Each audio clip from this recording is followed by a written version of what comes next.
I never meant to fall for her. I just wanted someone to understand me the way she did. It started quietly, like most things that end up mattering. She wasn't supposed to be anyone special to me, just a passing acquaintance, someone I'd meet once or twice in the background of other people's lives. But even from a distance, she carried this calm gravity, the kind that made you lower your voice without knowing why. The first time we actually spoke, it wasn't about anything profound. It was raining, not the dramatic kind, just a steady curtain of drizzle that turned the world a soft gray. I was waiting under the awning outside the cafe, shaking the water from my sleeves when she appeared beside me. She held her umbrella loosely, droplets running off its edge like silver threads. "Seems the weather's decided for us," she said, her voice low, touched with that calm amusement older people seem to have, the kind that comes from already having survived so many small disappointments. I smiled awkwardly. "Guess we're both stuck for a bit." Her laugh was quiet, not forced, it just slipped out like she was genuinely entertained by how simple it all was. That was the first thing I noticed about her. Nothing she did felt performed.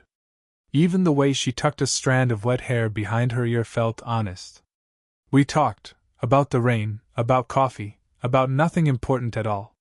But underneath the small talk, there was this quiet pull. She listened in a way that made silence feel safe. Every time I spoke, her eyes stayed on mine just a moment longer than polite conversation required. It wasn't flirtation, not exactly. It was attention, the rare kind that feels like being seen, not looked at. Her name was Elena. She told me she worked with interior spaces, helping people feel at home in rooms that aren't yet theirs, she said. I told her I was between things, between jobs, between plans, between knowing what I wanted. She didn't fill the pause that followed. She just nodded, her gaze soft, and said quietly, "It's a brave thing, being between." Something about that line settled deep in me. Maybe because no one had ever called my uncertainty brave before. The rain lightened, and we both knew it was time to go. She adjusted her umbrella and smiled. "I'll see you around, maybe," she said, not like a promise, more like a possibility she was leaving open for both of us. I watched her walk away down the slick sidewalk, her silhouette blurred in the mist. The sound of her footsteps faded slowly, but the quiet she left behind wasn't empty. It was full of something unspoken, something that felt like the beginning of a story either of us had meant to start.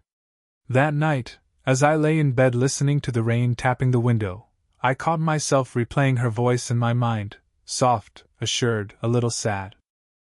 I didn't know it then, but that conversation would echo in the weeks to come, reshaping the way I noticed things, and the way I began to notice her. I saw her again a week later. Same cafe, same quiet hum of mid-morning conversations. It wasn't planned, at least, not consciously. But I'd started showing up there more often, pretending it was for the coffee. When she walked in, something in me straightened. She wasn't in a rush, she never seemed to be. Her presence always softened the space around her, like someone turning the volume down on the world. She wore a charcoal gray coat, her hair loose this time, brushing the edges of her collar. She didn't notice me right away. Watching her order, I realized how effortlessly she belonged to every room she entered, not by demanding it, but by simply being. When she finally caught my eye, her smile was small but genuine, that same quiet recognition from the rain-soaked afternoon. "Still between things?" she asked when she reached my table. I laughed softly. "Trying to make peace with the in-between." She nodded approvingly and set her cup down. "That's harder than it sounds." We talked again, about the strange comfort of routines, about how certain places seemed to anchor us without our permission. The conversation drifted easily, like we'd both agreed, silently, not to force anything. But every now and then, I'd catch the smallest detail, the way her fingers curved around her mug, or how her gaze would soften when she listened. Her perfume was faint, something floral, understated, the kind that only lingers if you're close enough to deserve it. And I realized that I wanted to be close enough. There was a difference between looking at someone and seeing them in motion, and Elena was all motion, quiet, graceful, composed, yet never distant. The more I noticed, the more I found myself adjusting to her rhythm. At one point, our hands brushed as we both reached for the sugar packet. It wasn't dramatic, just a soft, passing contact, but my pulse betrayed me. She hesitated barely, then withdrew her hand with a faint smile that looked almost like understanding. Neither of us mentioned it. The silence that followed wasn't awkward, it was alive, aware. As we sat there, the cafe filled with light from the window, warm, golden, and almost nostalgic. She told me about a project she was working on, redesigning an old bookstore into a reading lounge.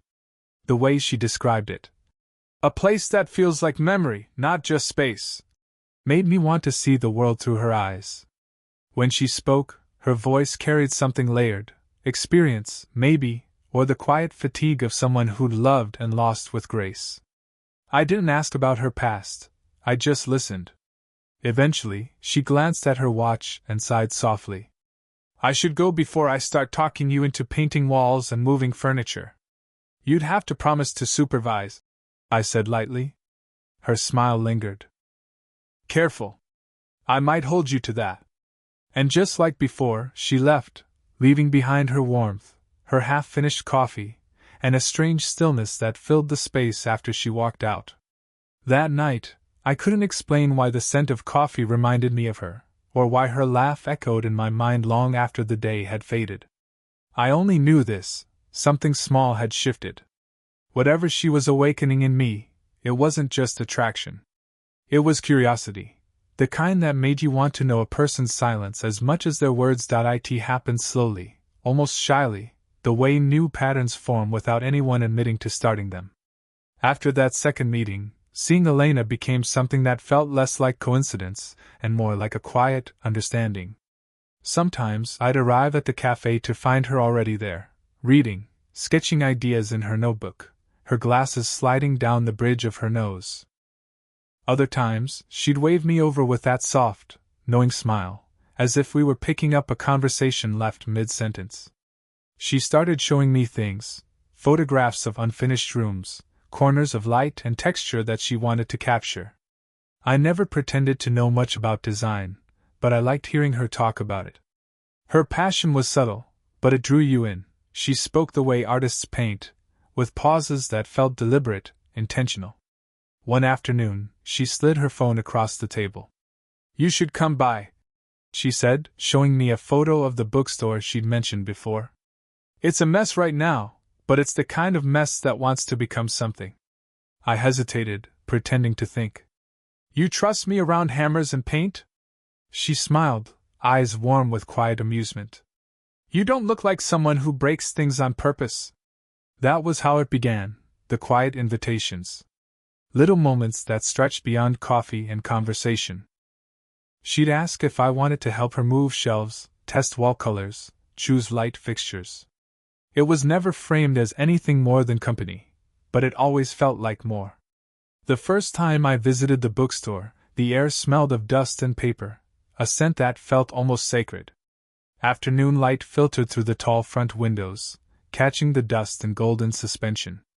Elena moved easily through the space, sleeves rolled up, her focus absolute. Here, she said, handing me a paintbrush. Our fingers brushed, a small thing, but the warmth of it stayed. We worked side by side for hours, speaking only when necessary. Every now and then, she'd hum quietly, a tune I didn't recognize but wanted to. The rhythm of our work felt almost intimate, as if the silence between us had become its own conversation. At one point I noticed her struggling to reach the upper corner of a shelf. I offered to help, and as I steadied it for her, our shoulders touched. It was brief, unspoken, yet everything in that moment seemed to slow, the air tightening around us. She glanced down, smiling faintly, but didn't move away. Later, when the work was done, we stood together in the half-finished room. She looked around, satisfaction softening her expression. It's strange, she murmured, watching something take shape right in front of you. I nodded, eyes on her more than the walls. Yeah. Feels like you almost don't notice the change until it's already there. She met my gaze, a quiet understanding passing between us, one that didn't need words. That evening, as I walked home, I realized it wasn't just the bookstore taking shape. It was something between us, still unspoken, still fragile, but real enough that I could feel it settling into the spaces of my day. And for the first time in a long while, the in-between didn't feel empty. It felt like possibility. Evenings at the bookstore became our rhythm. What began as helping turned into staying, sometimes for hours after the light outside had faded into the deep blue of evening. The place grew warmer each time, the smell of fresh paint slowly giving way to paper and wood. Elena would play music softly through a small speaker, old songs with low voices and gentle guitar. Sometimes we talked, sometimes we didn't. But even in silence, I felt her presence, the quiet steadiness of her breathing, the sound of her movements, the faint scent of her perfume mingling with the air. One night, I arrived later than usual. The lights were low, only a desk lamp glowed in the corner.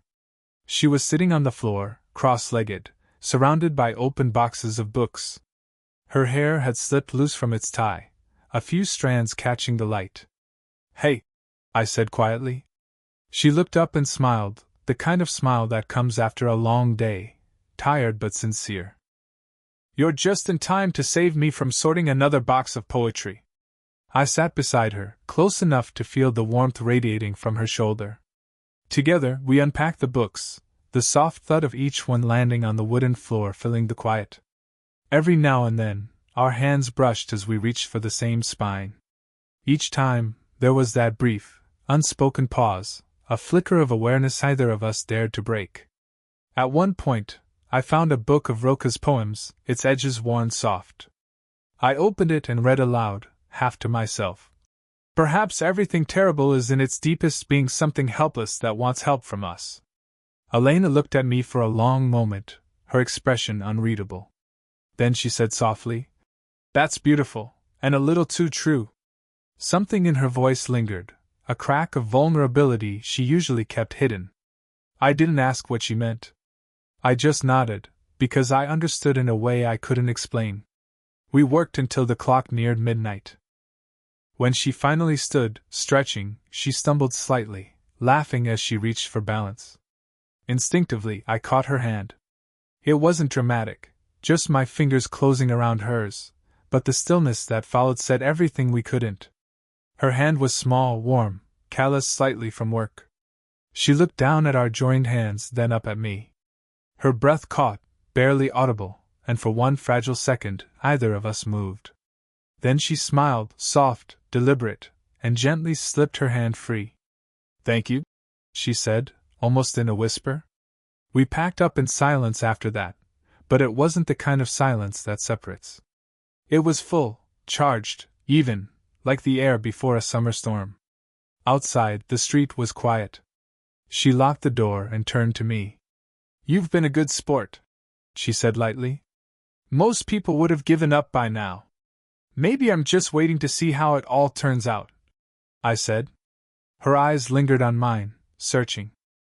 Then she smiled again, smaller this time. "Then I hope it's worth waiting for."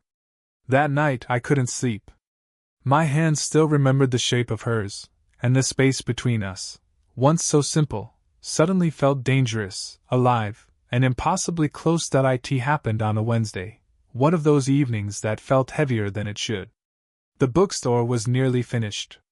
Shelves were filled, walls painted, the scent of dust replaced by that comforting mix of paper and coffee from the small machine she'd brought in. But something between us had shifted. Maybe it was the quiet that day, or the way her laughter didn't come as easily. I noticed her glancing toward the window more than usual, her mind somewhere far away. "You seem miles away tonight," I said gently, setting down the last stack of books. She hesitated, then sighed. "Just tired, I think. It's been a long few weeks." Her voice was calm, but there was something underneath, something fragile. I wanted to ask, but instead I sat beside her on the step that led to the reading area. The room was dim, the only light coming from the desk lamp near the counter. She rubbed her hands together absently, then said, "Do you ever feel like you're building something beautiful just to distract yourself from what's missing?" Her words hung in the air, quiet and heavy. I thought for a moment. "Yeah," I admitted. More often than I'd like to. She smiled faintly, eyes downcast. I suppose I'm not very good at standing still. If I'm not fixing something, I start to unravel.